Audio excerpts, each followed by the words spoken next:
Hey, what's up, everybody? It's Brian Jester, co-founder here at Occupy Fantasy, and we're back with some more NFL DFS picks and lineup advice, both FanDuel and DraftKings for tonight's single-game showdown slate, Monday Night Football between the Patriots and the Jets. In this video, we're going to look at some top plays for low-risk and high-risk contests, talk about lineup strategies for FanDuel and DraftKings, and just some general tips on how to help get you to the top of those contest leaderboards. Before we get started, go ahead and click that subscribe button below. That way you get access to all of our latest videos as soon as they're released here on YouTube. We're doing a massive giveaway once we reach 2,000 subscribers on YouTube. We're like 40 or 50 subscribers away. So the sooner you click that subscribe button, the sooner we'll be able to do this giveaway. So do us a favor and click that. Give us a thumbs up if you like the video. Any questions you have about this slate, hop in the comments below. We'll answer them before the slate locks at 8:15 Eastern tonight. So, really interesting slate here with the Pats and the Jets, 41-point total. The Patriots are about 10-point favorites, and if you've been playing Showdown for a while, this will have some deja vu. After last year on Monday Night Football, the Patriots played the Jets, and in that game, the Patriots defense was one of the most popular defenses we've ever seen.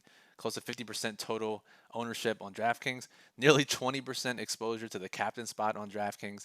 They were the highest scoring player on the slate, 25 points. Sam Darnold literally scored negative points. Fun times all around. So for this game, we're going to look at low risk first. That's your 50-50s, head-to-heads, your double-ups, where you're just trying to get into the top half of the field. If you've read our ebook, the Captain Spot Showdown Guide, 15 chapters of back-tested research and data, how to be profitable in showdown contests, in there we talk about specifically the two quarterback, two running back approach, where you try to lock up all the scoring, and if you do that, you have a really good chance of getting the top half of your contest. Now, a little tricky tonight because of the backfields for both of these teams. So let's talk about it. So for the Patriots, Damian Harris technically listed questionable. He's going to play. Really, that Sonny Michel role that Michel was playing before he was hurt. But Damian Harris looks awesome doing it. Had glowing training camp reports. Two 100-yard games in his four starts this year. Now he doesn't play a ton. 30% of the snaps or so. But when he's in the game, he gets the ball. And as 10-point favorites, he should be the favorite to get the most points out of this New England backfield, but pretty pricey on DraftKings, 10.2K. Also have James White on passing downs and Rex Burkhead mixing in as well. We do have to watch Sonny Michel. Maybe a good play in high-risk contest if he's activated. He's on injured reserve. Is expected to be activated by the 4 p.m. deadline today. If he is, he'll probably play tonight, but that's the only news item to monitor for this slate. Now, on the Jets side, you have LaMichael Pirine, 5,800. Frank Gore, 2,800. And Pirine's actually taken over the backfield, has played more snaps than Gore each of the last 3 weeks. The problem is the Jets is never getting scoring range. Literally no scoring opportunities ever for, for any of the skill position players, let alone the running backs. But Pirine's the guy you want here, plays more in the passing game. And if you have to lock up a running back, on the Jet side, it would be Pirine. Now, if we try to go two quarterback, two running back approach, Cam Newton, Joe Flacco is starting tonight, remember? Sam Darnold is out with his shoulder injury. And then you put in Damian Harris and you put in LaMichael Pirine. That's only $2,400 left per player. And given how popular the Patriots defense will be, it would be a bad idea to leave them out of your low risk contest. So we'd have to figure out some ways to do it here. Maybe that's moving Cam Newton from the captain spot to a flex spot. But again, overall, it's a very tough low risk slate, especially on DraftKings, just because of the uncertainty in the backfield and the way the prices are set up. Now, we don't say this very often, but it's actually much easier on FanDuel. Let's go over to FanDuel for a second. And if we put, let's see if I can get this in here. Let's put Cam Newton in the MVP spot, 17K, one of the highest we've ever seen. Not going to deter anyone. He's going to be the most popular MVP maybe we've seen all season. In high-risk contests on FanDuel, our projected ownership has Cam Newton above 70% MVP ownership. It's going to happen. So put him in your MVP in your low risk contest, lock that up. And now if we scroll down, Damian Harris 13.5, a little expensive. Flacco 12.5. Fortunately, LaMichael Pirine very inexpensive at 9,500. Get the two quarterback, two running back approach on FanDuel. Now we have $7,500 left per player. Plenty of cheap options in this game to round out the rest of your lineup. So very rare occurrence where it's easier to play low risk contests tonight on FanDuel than it is on DraftKings. Now, if you're thinking high risk contests, we'll still stick here on FanDuel. What do you do if 70% of the field is going to play Cam Newton? Most of the time, let's pull him up here. So Cam Newton, let's not forget he did he did score 2 points against the 49ers, but relative anomaly. Pretty much a lock for 15 plus fantasy points, which is not really can't say that about anybody in this game.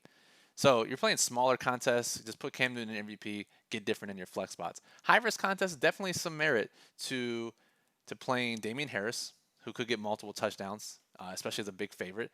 Or even, I know it sounds crazy, but Joe Flacco. Playing Flacco at 12.5. It sounds really sketchy, but there's so many cheap stacking options, especially on DraftKings and on FanDuel as well. We got to figure. Let's talk about these receivers for a sec for both sides because this is the important part for high risk contests. On the Jets side, Rashad Perriman's going to be back. Jamison Crowder is going to be back. Denzel Mims, a rookie, is going to start. Three wide receivers. Now, when they have three wide receivers, they play those three receivers 80% plus of the time. Any other receivers might mix in 10 to 20%, but we're going to get those receivers a majority of the time on the field. And so Mims, 8K. Crowder, obviously pretty expensive at 14K. And then Perriman is the cheapest option at 7K. Fantastic play in all contest types, assuming he starts, and he's going to. On the Patriots side, if you're looking for cheap stacking options or just cheap value options in general, remember Julian Edelman is out. N'Keal Harry is out once again. Similar to the Jets, the Patriots play three receivers and they get a ton of work. Damiere Byrd literally played 100% of the snaps last week. He always plays 90% plus of the snaps. Jacoby Myers, let's pull him up. Let's pull these guys up. So Byrd, 9K. Jacoby Myers, if I can spell correctly, 11K. Also an underperforming receiver. If you played our main slate this week, you know about underperforming receivers and how well they've done this year. Jacoby Myers makes that list, so think about that for high-risk contests. And then Gunner, I'm not even going to try to pronounce his last name. He's 5.5K, played 65% of the snaps last week with Julian Edelman out. So lots of cheap options in this game. Go over to DraftKings.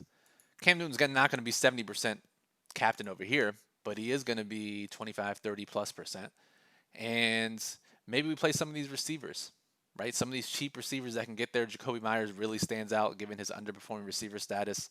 And then on both sides, Damian Harris. If Cam Newton doesn't get the goal line touchdowns and it's Damian Harris instead, then we have a huge swap in fantasy points, and Damian Harris ends up the optimal captain MVP. So there's something to think about. We're going to outline and detail each player's outlook for tonight's slate in the daily plug, occupyfantasy.com. That'll be up by 4 p.m. Eastern. The Occupy model has every single player ranked for FanDuel and DraftKings along with projected ownership. That's also at occupyfantasy.com. So go check that out after you watch this video. And again, go ahead and subscribe. We're trying to get that 2,000 subscriber mark. Do a big giveaway for 2,000 subscribers. Got me merchandise, memberships, maybe some tickets for FanDuel and DraftKings. We'll see. So go ahead and subscribe. Give us a thumbs up if you like the video. Then any questions you have about the slate, we're happy to answer them. We say this all the time in our Q&As on Twitch and in Discord. If you have a question and you think it's a stupid question, I guarantee someone else also has that question. So go ahead and ask it, and we'll happily answer it for you. So Brian Jester for Occupy Fantasy. Appreciate you listening. Good luck tonight, and we'll talk to you soon.